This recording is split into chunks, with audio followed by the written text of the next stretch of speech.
Hey, what's up? I was going over before some Ernst Jünger stuff. It's always interesting when a nonfiction writer actually writes fiction.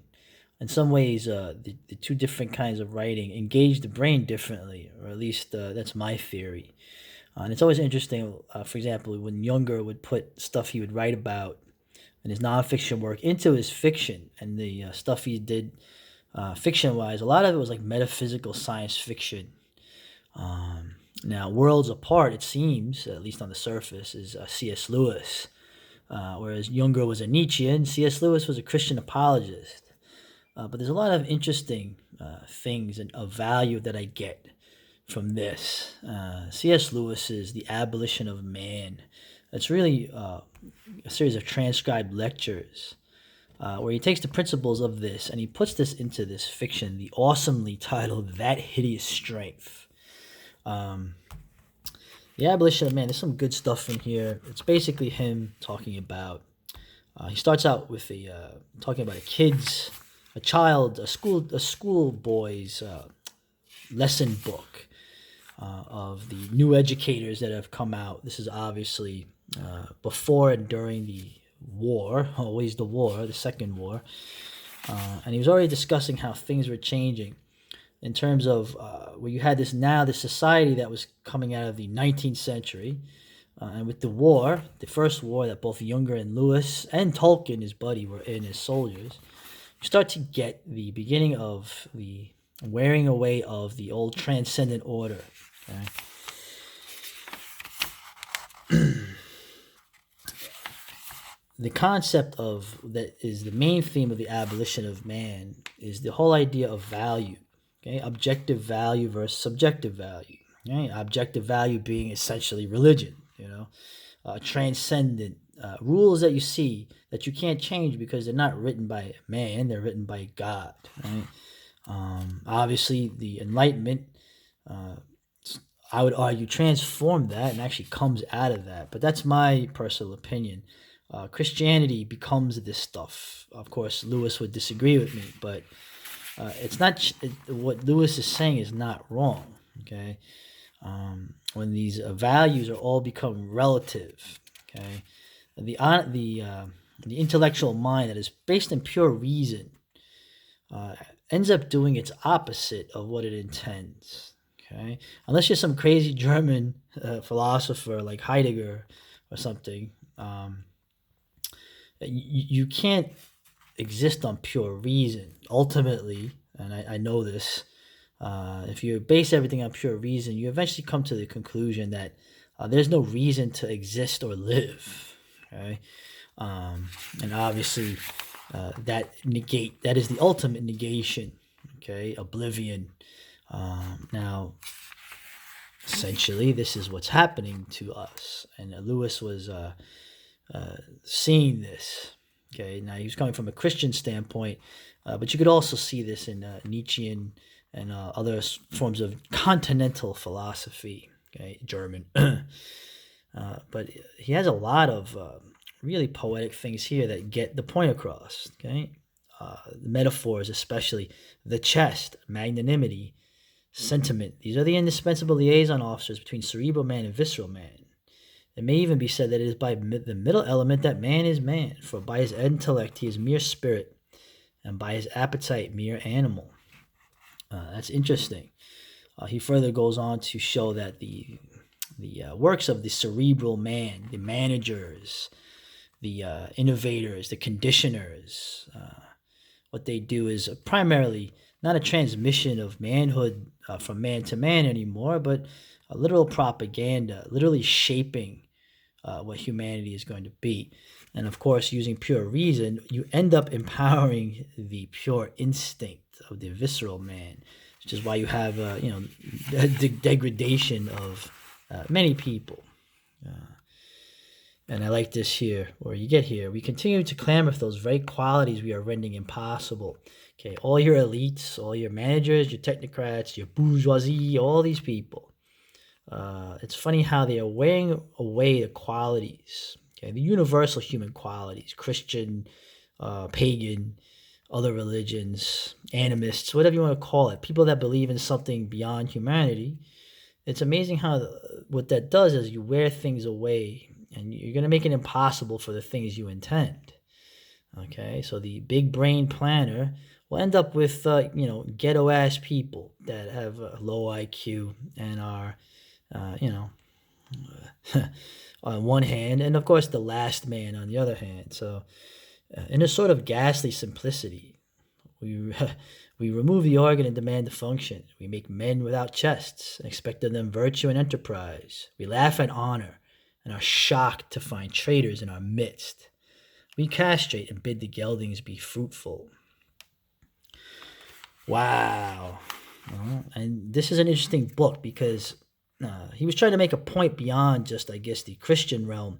He brings up the universal, all over the world, human doctrines of people who believed in what you would say is the chest, right? Which is there's values beyond man that you can't just change. And of course, the modern era was doing that. Okay, you can argue where or how. He talks about things like language, the changing of language. He talks about the planners, the conditioners, right? Let's get over here to the actual abolition of man, right? When we call man's powers in reality a power possessed by some men, which they may or may not allow other men to profit by. Okay, we can call man's power over nature. It turns out to be power exercised by some men over other men. I keep saying, whatever you believe or don't believe, one thing you know for sure from the day you're born to the day you die is that power is going to be wielded on you or by groups on others, okay, in indirect ways and very direct ways. That's all you can know, okay, when all is said and done. And he covers that, which is pretty practical and prescient of him. The dead hand of the great planners. Okay, think of all the ideas that men came up with that centuries later have turned into their opposite, their dialectic. Right, they become their opposite when they're not rooted in anything transcendent. Okay, the omnicompetent state. Oh boy. Well, we have. I don't know if it's omnicompetent or another kind of competent, but we definitely are in that direction. Okay, and I wanted to get over here, right? Talks about the conditioners, the technocrats, the men whose power over nature is power over other men. I'm thinking of the people today, the elites, the technocrats, the social media presidents, everything you could think of. I'm inclined to think that the conditioners will hate the conditioned. And I keep bringing that up too, that there's more than just they think you're a number or a commodity or don't care about you, okay?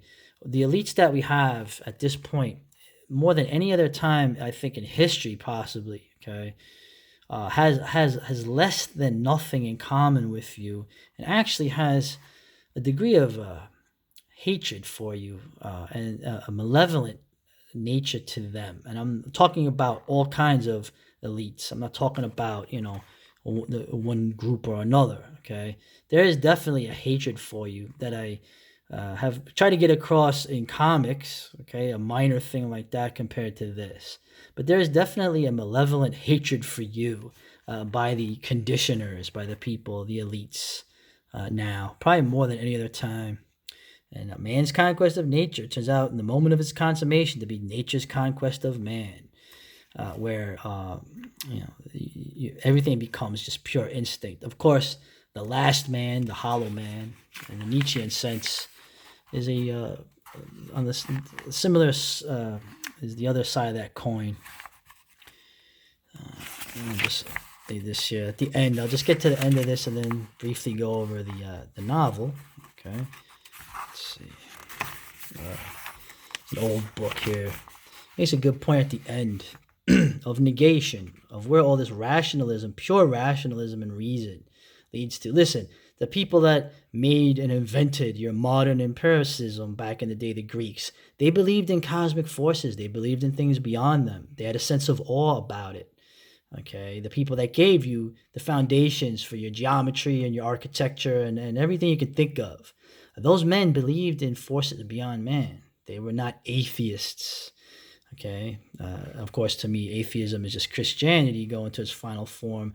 But guy like C.S. Lewis makes me sometimes think otherwise, okay, to his credit.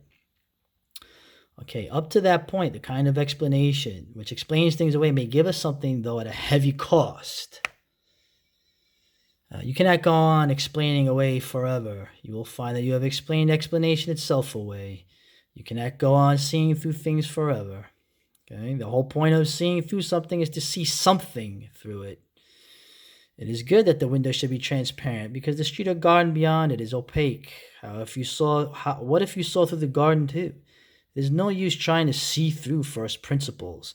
That's the objective values. That's the transcendent values, religion, or whatever you want to call it. If you see through everything, then everything is transparent. But a wholly transparent world is an invisible world. To see through all things is the same as not to see. Very hollowed out, hollow men. All right? So now that hideous strength. This is crazy. This is like a crazy Doctor Who episode mixed with 1984, okay, with Christian, I guess, Christian allegories, but not heavy-handed. Merlin shows up, and Merlin is a real asshole, but he kicks ass at the end in a very clever way. And the main characters are a modern couple. Okay, a liberated woman and her wimpy boyfriend, okay, who go through this and have to show courage. And at the end, it is basically the whole idea is that she discovers her true womanhood, he discovers true manhood, and they do what a man and a woman are supposed to do. Very, very, very triggering today, and very awesome book. It is unlike any book I've ever read, okay? And I'll just go briefly over this because we're running out of time. The Hideous Strength. I think it's an old English. It's basically the Tower of Babel analogy is the big thing here at the end. And he mentions how, he came up with this thing, magicians, devils, pantomime animals, and planetary angels in this crazy story. Tall story, okay, the old Tall story, devilry. And behind it is a serious point, which he tried to make in his Abolition of Man. So he's linked it to this. Okay? And it's interesting. And he name drops his buddy J.R. Tolkien. Okay. The period of this story is vaguely after the war. Always the war. Always the war. C.S. Lewis, Christmas Eve, 1943. Ghost story night on the English Isles. And this is really great, man. This is a great book. Check this out. Get this too, or read it. I think they have them online. And Out of the Silent Planet is really cool too. And Paralandra is so damn weird, man. C.S. Lewis. I have some other stuff from him. His stories of the war, the Great War, where he went from an atheist to a Christian. And I think his last book, When We Have Faces, which is more allegorical stuff and very dark. But yeah, get this, man. Great stuff. Later.